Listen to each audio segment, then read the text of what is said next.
After the departure of Mick Taylor in 1975 from the Rolling Stones, Steve Marriott was considered as his replacement. Oh, wow. However, Mick Jagger allegedly blocked the move after Marriott upstaged him during a performance. According to Ronnie Wood in his autobiography, Marriott was Keith Richards' first choice to replace Taylor.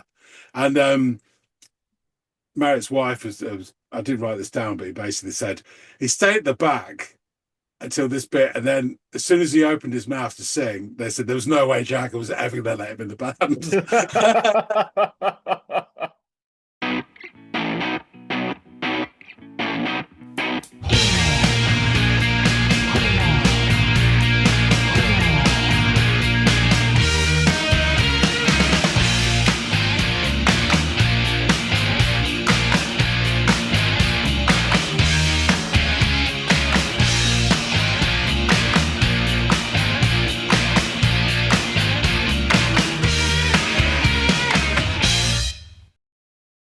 Hey, everybody out there. Welcome back to another episode of the Audiophiles. It's Andy and John here, and it's time to dig into some music. So, John, you are up to bat today as far as offering something up for me to go off and check out.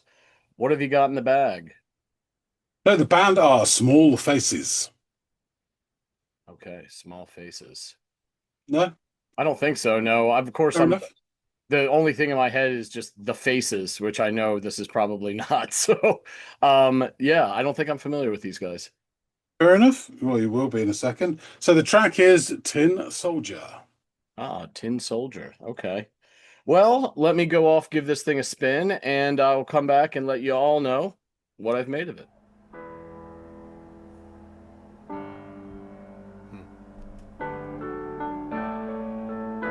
Okay, organ.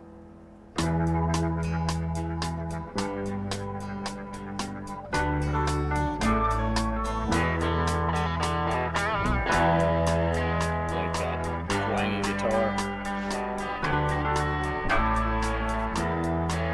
Come on!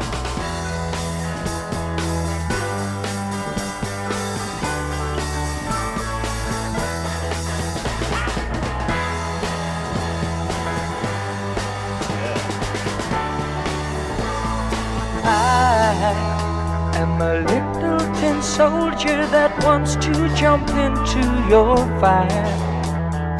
You are a look in your eye, a dream passing by in the sky. Oh, I don't understand, and all I need is treat me like a man, 'cause I ain't no child, take me like I am. I got to know that I belong to you. I'll do anything that you want me to. So sing any song that you want me to sing to you.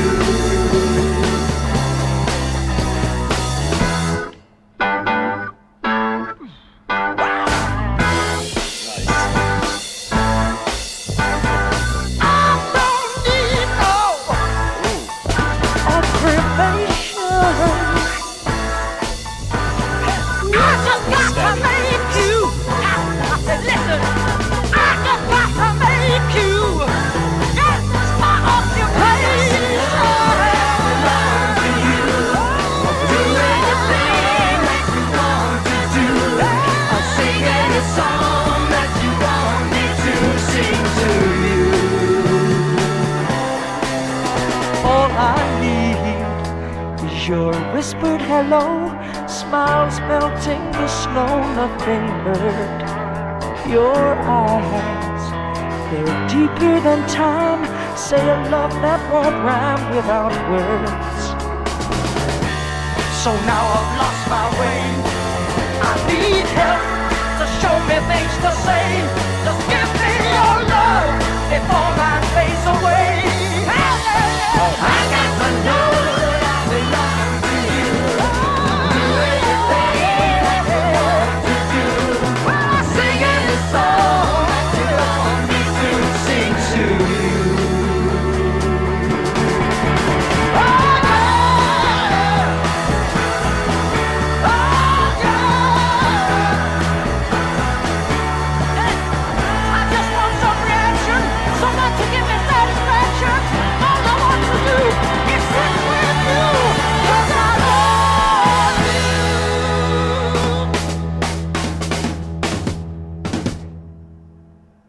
Okay. I wasn't sure if we're gonna get some more drums there at the end.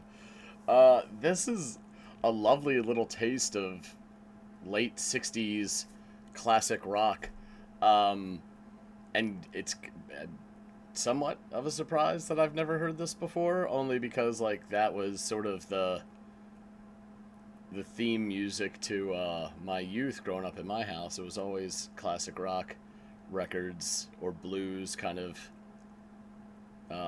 spinning at all times or most times.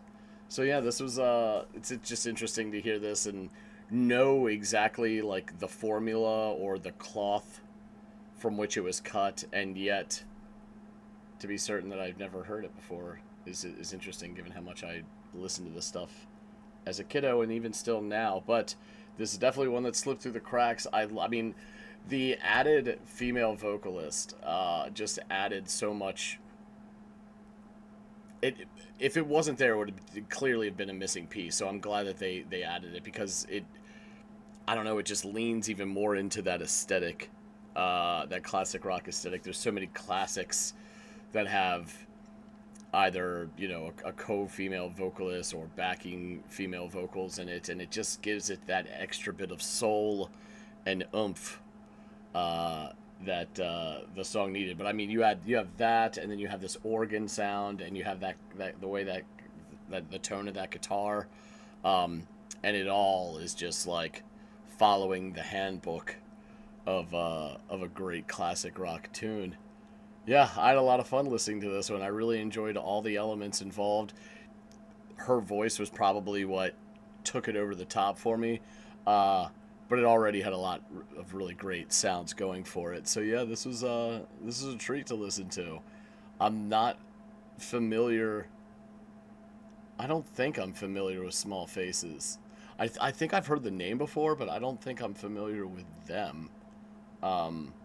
So yeah, this was kind of a revelatory experience for me, and I'm glad I got to give it a go. I'll be interested to hear when exactly this came out. I already have a pretty strong feeling, given their aesthetic and the sound. I mean, the aesthetic of this song sound as well, not just their appearance. But I would venture to say we're talking, you know, late '60s for sure, for sure.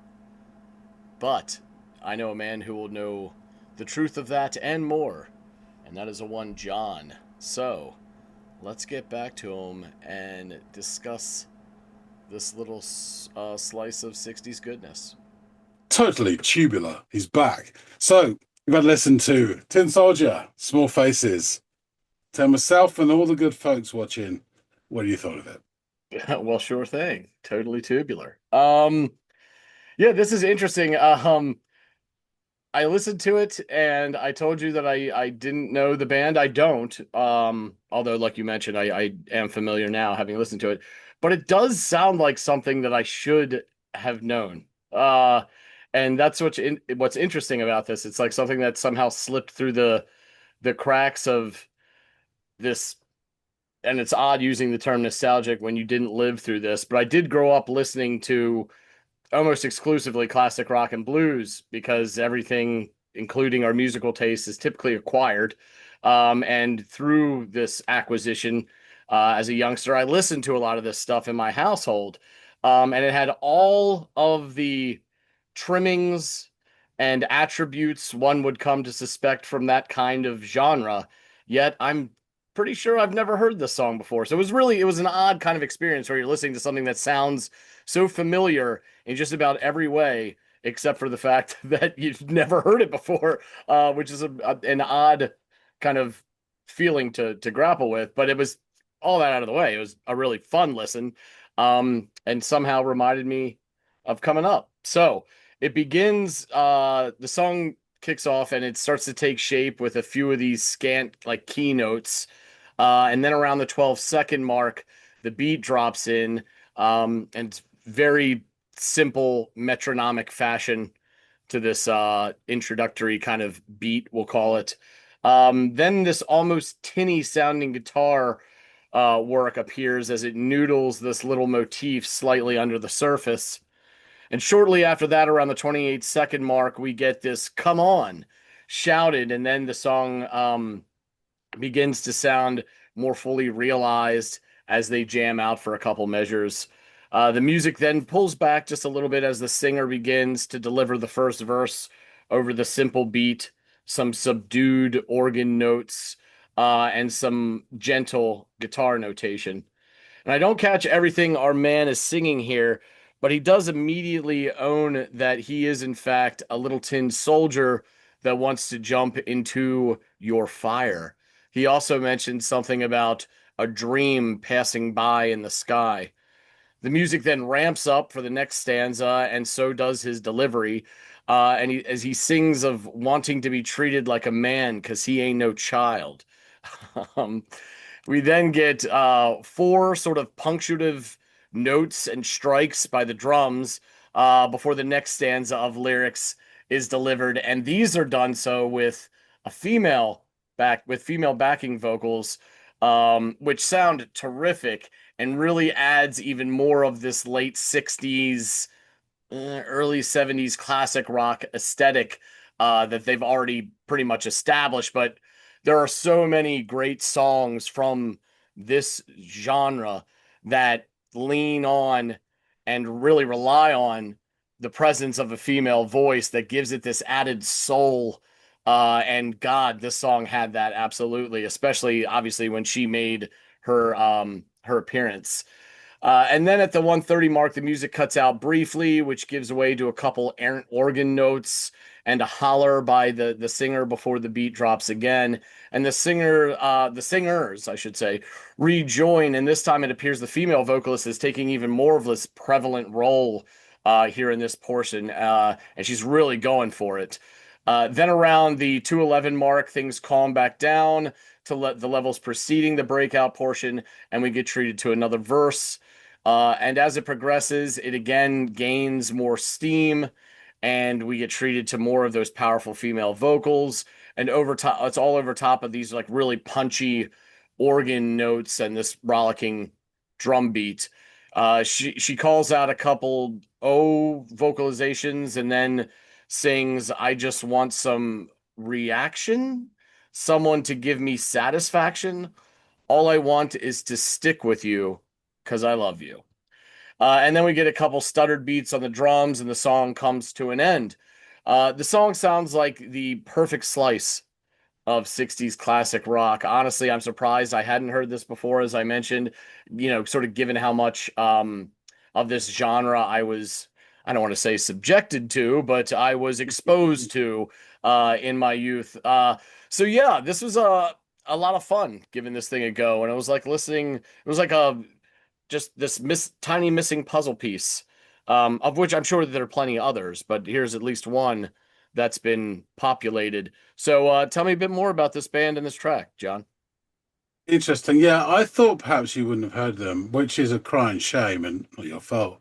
Just I don't think they're translated or really considered in the same vein as Beatles and the Kinks, but they should be up there really. Yeah. So Small Faces, very important band, and Steve Marriott as well, which you'll hear about. A lot of stuff to get through, so I'll do my best. They're an English rock band from London, and they're labeled rock, R&B, beat, psychedelia, and progressive pop. So singer and guitarist Steve Marriott, fascinating guy. He was a child actor, did all sorts of stuff. He was in like one of the original productions of Oliver. He played the Artful Dodger, all that sort of stuff. Didn't like it, went off. Started doing music. He was signed at the age of like 15 or 16 as a solo act and some other stuff. But he got together with his mate Ronnie Lane, bassist, and they met in early 1965. Marriott was working in the J60 Music Bar in Manor Park, London. Lane came in with his father Stan to buy a bass guitar. They struck up a conversation with Marriott. He bought the bass, went back to Marriott's house afterwards to listen to records, and they became firm friends. They recruited in some other friends, Kenny Jones on drums and Jimmy Winston on organ and guitar. And the group chose the name Small Faces because the members' small physical stature, and Face was somebody special. More than just a snappy dress, he was someone in mod circles as a leader. Someone looked up to the Face. The Face had the sharpest clothes, the best records, and always seen with the prettiest girl on their arm. So yeah, they started to gig in London, got a bit of a following. Their first out of London concert was at a working men's club in Sheffield. Since the crowd was mainly made up of teddy boys and hard drinking workers, the band were paid off after 3 songs. Despondent, they walked into the mod-orientated King Mojo club nearby, which was then owned by Peter Stringfellow, and they offered to perform for free. They played a set that left the local mods wanting more.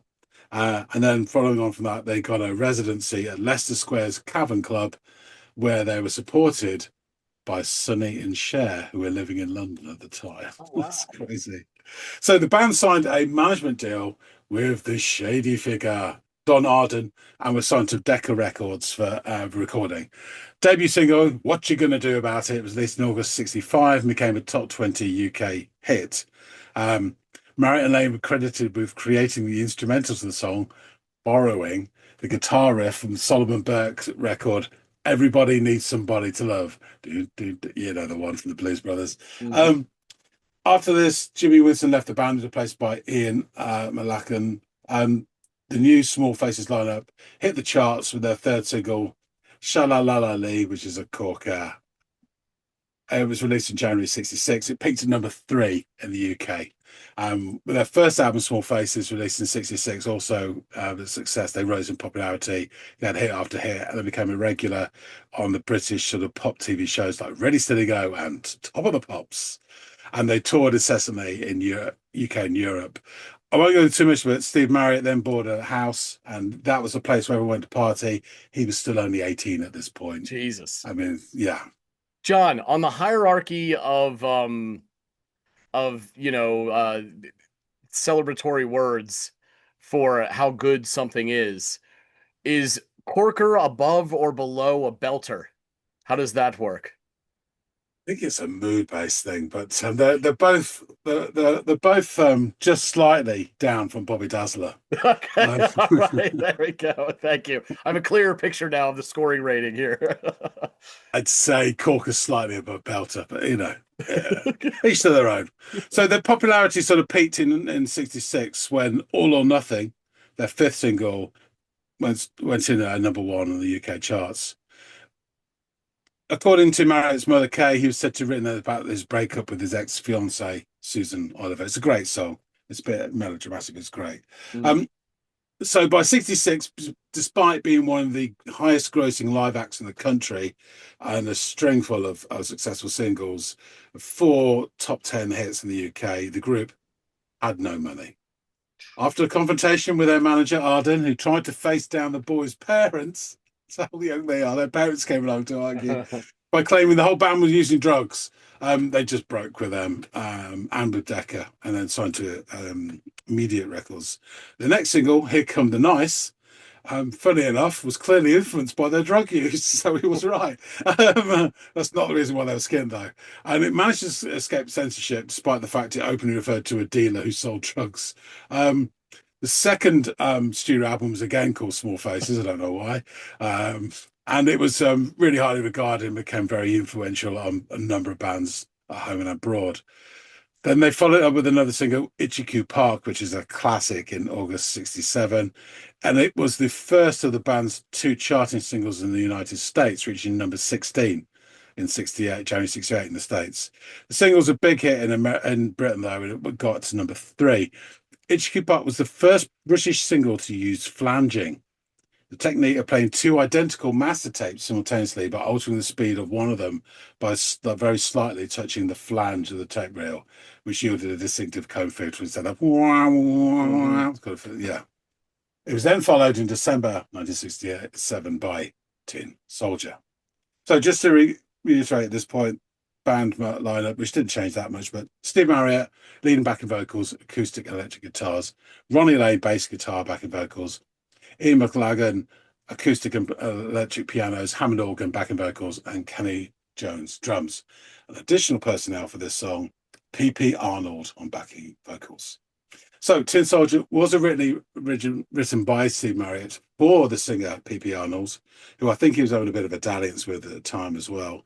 But Marriott liked it so much he kept it for himself. And in actual fact, the song was one that he wrote to his first wife, Jenny Rylance. P.P. Arnold could be heard singing backing vocals on the song and also performed as a guest singer in the TV recordings that they performed of the song. The song signalled a return to the band's R&B roots while continuing their forays into psychedelic rock and other musical experiments. When Tin Soldier was released, the BBC informed the band that the last line of the song had to be removed from all TV and radio broadcasts because they mistakenly believed that Marriott sang, "I want to sleep with you." Talking about the song and the influence of his wife Jenny, Marriott stated, "The meaning of the song is about getting into somebody's mind, not their body. It refers to a girl I used to talk to all the time and she really gave me a buzz. The single was to give her a buzz in return and maybe other people as well. I dig it.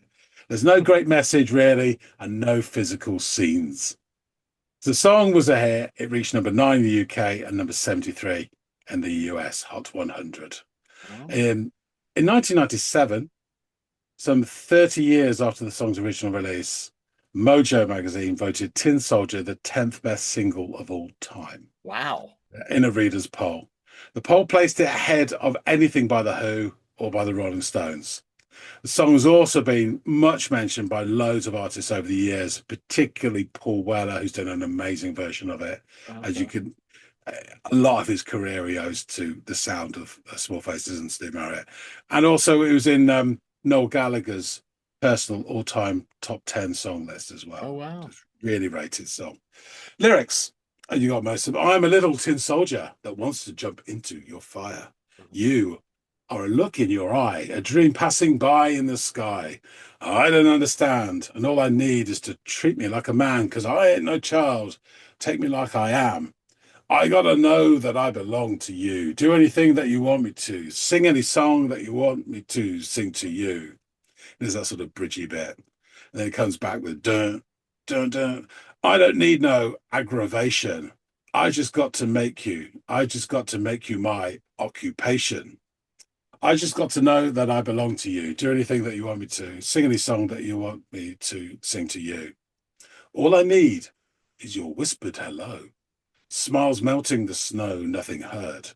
Your eyes are deeper than time. Say a love that won't rhyme without words. So now I've lost my way. I need help to show me things to say. Give me your love before mine fades away. I've got to know that I belong to you. Do anything that you want to. Sing any song that you want me to sing to you. Oh, no, no, no. I just want some reaction. Someone to give me satisfaction. All I want to do is stick with you because I love you." Mhm. So, next single, "Lazy Sunday," which is another favourite of mine, was released in 1968. And it's kind of like an East End musical style song. And it was released by the label against the band's wishes.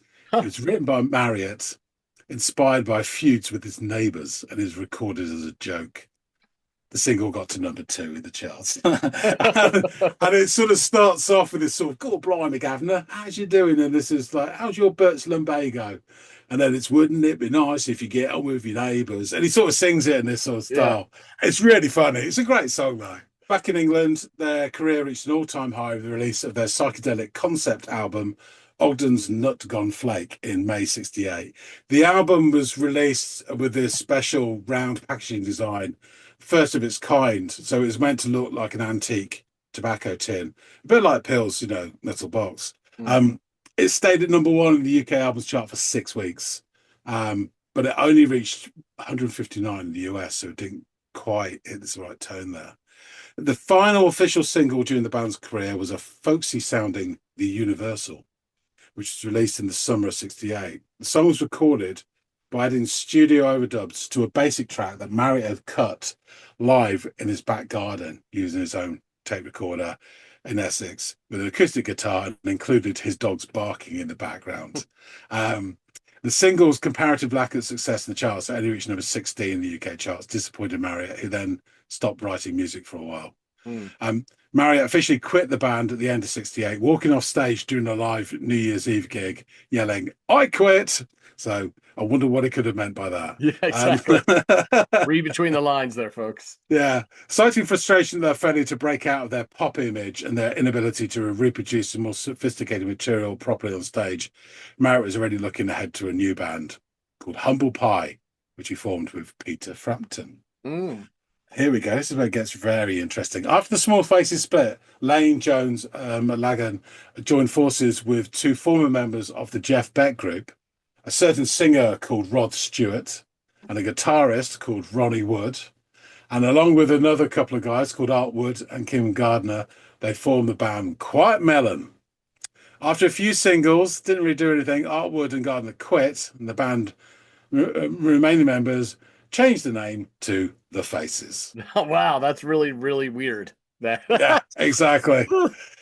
And there's some more nuggets here, right? So after the departure, so this is Steve Marriott's gone off and doing Humble Pie. After the departure of Mick Taylor in 1975 from the Rolling Stones, Steve Marriott was considered as his replacement. Oh, wow. However, Mick Jagger allegedly blocked the move after Marriott upstaged him during a performance. According to Ronnie Wood in his autobiography, Marriott was Keith Richards' first choice to replace Taylor. And Marriott's wife was, I did write this down, but he basically said he stayed at the back until this bit, and then as soon as he opened his mouth to sing, they said there was no way Jagger was ever going to let him in the band.